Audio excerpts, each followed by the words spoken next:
Developing tonight, a major victory for people of faith. The Supreme Court has sided with a church-affiliated preschool that tried to get state money to upgrade its playground, but was refused. In a 7-2 decision today, the court said that amounts to discrimination based on religion. Here now in a story exclusive, David Cortman, Vice President at the Alliance Defending Freedom. He argued the case before the court. Welcome, David. Well, thanks for having me on. All right, congratulations. And let me ask you, when you were arguing the case, did you think, first of all, that you'd win and that it wouldn't be a 5-4? I mean, 7-2, that's a pretty good spread. Well, that's what people were thinking, that it was possibly a 4-4 split after Justice Scalia's passing, but then Justice Gorsuch came on the bench.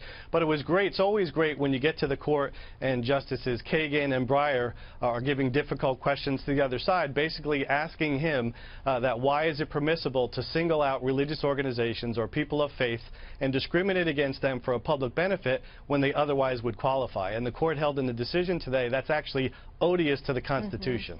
Yeah, and exactly. So people know this is a state grant from Missouri, so people could upgrade their playgrounds with safety materials.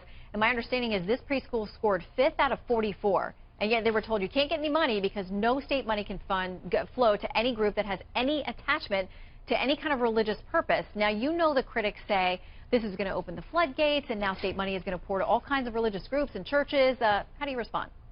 Yeah, I mean, it's simple. The Constitution already takes care of that. And one thing we do know is that once the government sets up this neutral benefit program, it can't simply say to someone, just because you choose a certain faith, that you're disqualified from that program. So it's not as if we're funding religious activities. We're funding, especially here, a playground that protects all children, whether they're on a secular playground or a playground operated by a religious organization. I want to make sure I ask you as well about a case the court announced today it will hear in the fall. And this is the case of the Colorado baker, a Christian who said, I will sell and bake cakes all day long for anyone who wants to come in the door, but to specifically create a cake at the request of a gay couple for a same-sex ceremony, I cannot do because of my religious convictions.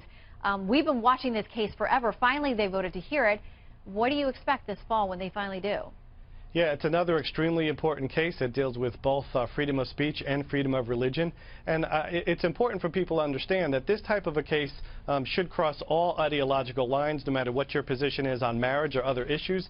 The government shouldn't be able to use its laws to compel people to speak a message they disagree with or to celebrate an event that they disagree with. And so the principle established in this case will go a long way for both free speech and religious freedom.